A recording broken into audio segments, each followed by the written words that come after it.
नमस्तोभ्यम गुरुजी प्रदीप मिश्रा जी द्वारा बताया गया एक श्रेष्ठ उपाय आपको बतलाना चाहूंगा। जैसे कि सावन आने वाला है और आपको एक जड़ अपने घर लेकर आनी है, भले ही सावन के महीने में लाएं या सावन के पहले अपने घर लापर रख लीजिए। आपके भाग्य चमक जाएंगे, इस बात की गारंटी है। परिवार में रोग चल रहे हैं, शारीरिक पीड़ा है, मनोकामना लंबे समय से पूरी नहीं हो रही है, आप बहुत दुख पा रहे हैं, तो ये वीडियो आपके लिए है और आपके भाग्य की रेखाएं इससे चमक जाएंगी। ये बात पूर्ण रूप से सत्य और अपने आप में अद्भुत है भैया। आपसे अनुरोध है, वीडियो के अंत तक सुनिए, बने रहिएगा। आप सोच रहे होंगे क्या पता मैं अपने मन से ये बात कह रहा हूँ। नहीं, आप पूर्ण रूप से सुनेंगे, जानेंगे तो आप कहेंगे हाँ, यह उपाय तो गुरुजी ने हमें कई बार बताया है। तो आप सभी जानते होंगे, इस बार सावन का महीना द 22 जुलाई से शुरू हो रहा है और द 19 अगस्त 2024 पर यह समापन की ओर होगा। कुल हमें जो है 5 सावन के सोमवार मिल रहे हैं, जो कि अपने आप में अद्भुत हो रहे हैं। ऐसा सौभाग्यशाली दिन हो रहा है कि सावन का महीना सोमवार से शुरू हो रहा है, जो कि अपने आप में अद्भुत है। कहा जाता है इन दिनों महादेव धरती पर भ्रमण करते हैं भक्तों के दुख काटने के लिए, क्योंकि श्री हरि विष्णु जो है चिचेर निद्रा में चले जाते हैं और समस्त सृष्टि का कारोबार कार्यभार मेरे महादेव के हाथ में होता है और महादेव भक्तों का दुख काटते हैं, प्रत्येक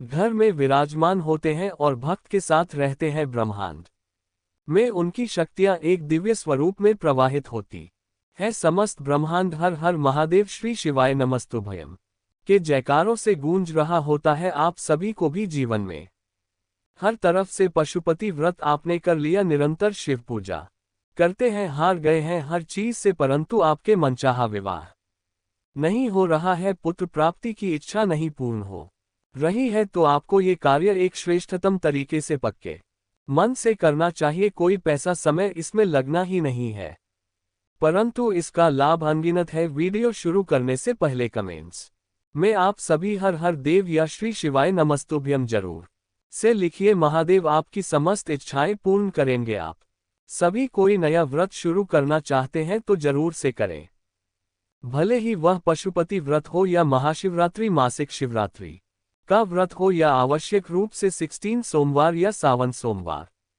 कोई सा भी व्रत शुरू करें, परंतु व्रत इन दिनों जरूर करें। ऐसी मान्यता है ये दिन प्रकृति के होते हैं, हमें महादेव से जोड़ने के दिन होते हैं। तो देर ना करते हुए उस जड़ की बात कर लेते हैं। जैसे कि इस जड़ की सबसे अधिक महत्वता कही गई है, इस जड़ को आप सभी इस सावन के महीने में घर पर लाकर अच्छी तरह से धोकर स्थापित कर काम में लेते हैं ना महादेव की पूजा के लिए, तो आपके भाग्य चमक जाते हैं। इस पेड़ की जो जड़ है वह अमृत है, इस पेड़ की मिट्टी जो है वह अमृत है। इस पेड़ की छाया में जो बैठकर उपाय कर लेता है, कहा जाता है इस पेड़ की जो है छाया से अगर किसी भी व्यक्ति की अर्थी गुजर जाती है, अर्थात इसकी छाया प्राप्त हो जाती है व्यक्ति की अर्थी को, तो वह शिवलोक जाता है। ऐसी मान्यता है इस जो पेड़ की पत्ती है, अगर वह शिवलिंग पर चढ़ती है, ना चढ़ाई जाती है, तो भक्त की सब कामना सिद्ध हो जाती है। इस पेड़ की जितनी महत्वता कहूं उतना कम है। इस पेड़ को सावन महीने में जो पति पत्नी लगा देते हैं, उनके घर पुत्र का जन्म होता है, पौत्र और संतान की लंबी उम्र प्राप्त होती है। सबसे अधिक यह महादेव का अंश माना जाता है। ये पौधा कोई सामान्य नहीं है, ये पौधा एक चमत्कारी पौधा है। हम बात कर रहे हैं बेलपत्र वृक्ष की जड़ की, तो आप सभी पहले ही पहचान गए हैं। तो कमेंट्स में मुझे बताइएगा, आप सभी को इस सावन में या इस सावन के शुरू होने से पहले विशेष तौर पर बेलपत्र की जो जड़ होती है वृक्ष की, वह उठाकर तोड़कर अच्छी तरह से घर लानी है। घर लाकर आपको इसे धो लेना है साफ सुथरे स्वर में। अब आप इस वृक्ष की जड़ को कब लाएंगे, इस बात का भी ध्यान रखें।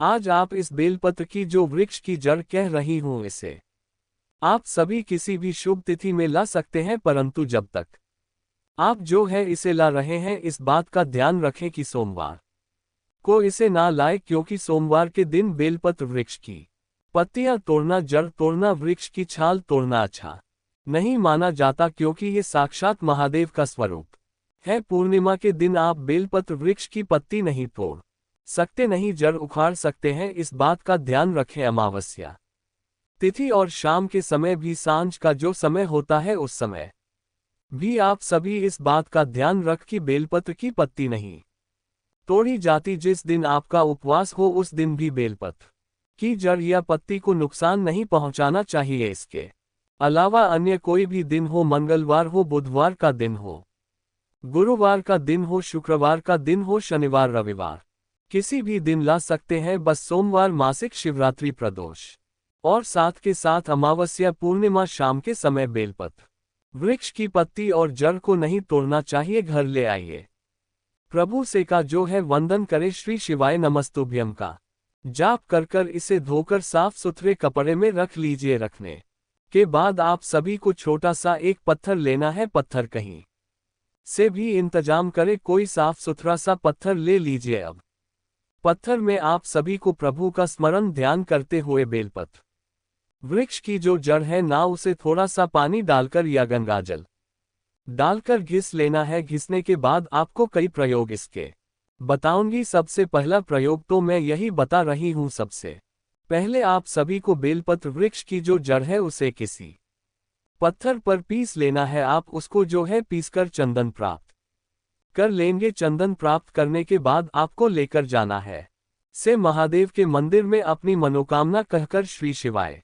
नमस्तुभ्यम मंत्र का जाप कर बेलपत्र वृक्ष की जो जड़ है उसका बना हुआ चंदन जो शिवलिंग पर अपनी मनोकामना कहकर समर्पित कर देता है। त्रिपुंड इससे बना देता है, ओम की आकृति लिख देता है, उनके नेत्र उभार देता है। बेलपत्र वृक्ष की जड़ के चंदन से तो उसका भाग्य ऐसा बदलता है, कहा जाता है महादेव उसे दर्शन देते हैं, गले लगाते हैं और मन की कामना सिद्ध कर देते हैं। तो बेलपत्र वृक्ष की जड़ लाएं और महादेव को बेलपत्र वृक्ष की जड़ का चंदन बनाकर आप सेवा प्रदान करें। भाग्य चमक जाएगा। रोग कष्ट संकट लंबे समय से परेशान कर रहे हैं तो वह अपने आप में आप एक अद्भुत ही परिवर्तन देखना आरंभ कर लेंगे। तो आप सभी को सबसे पहला प्रयोग ये करना है। दूसरा, गुरुजी कहते हैं आप सभी को विशेष तौर पर जो बेलपत्र वृक्ष की चंदन है, अगर उसे आप शिवलिंग पर चढ़ा देते हैं, किसी भी सप्ताह के एक दिन में आप उस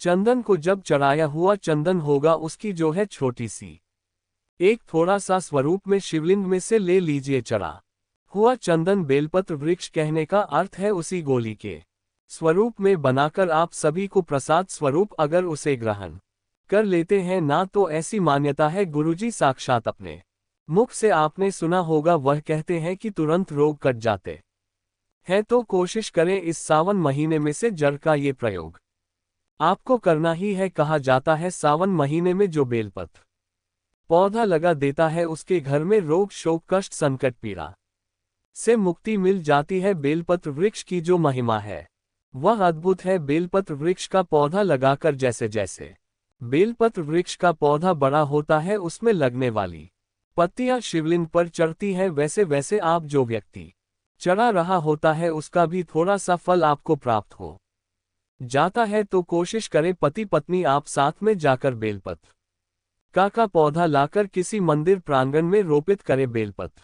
की महिमा शास्त्रों में ऐसी कही गई है जो कि अपने आप में अद्भुत है। कई भक्तजन बेलपत्र की जड़ को गले में भी धारण करते हैं, ये रुद्राक्ष से भी बड़ा फल माना जाता है। जो भी भक्त अपने गले में रुद्राक्ष धारण करने के साथ साथ बेलपत्र की वृक्ष की जड़ धारण कर लेता है, इसे प्रसाद स्वरूप शिवलिंग पर चढ़ाकर जो चंदन है ना, वह भोजन प्रसाद स्वरूप ग्रहण भी किया जा सकता है। इतनी महिमा कही गई है। तो इस सावन महीने में इस जड़ को घर लाकर चंदन बनाकर शिवलिंग की सेवा करें। मंदिर नहीं जा सकते, घर पर करें, भाग्य चमक जाएगा, इस बात की गारंटी है। वीडियो उपयोगी रहा हो तो लाइक करें, शेयर करें, सब्सक्राइब करें और मुझे अपनी राय बताइएगा कि गुरुजी ने ये उपाय आपको बताया तो आपने किया और आपको लाभ हुआ। इससे पहले भी मैंने वीडियो अपलोड किए हुए हैं, कृपया उसे भी देखिएगा। मिलते हैं इसी तरह की विशेष जानकारी के साथ। श्री राधे। हर हर महादेव।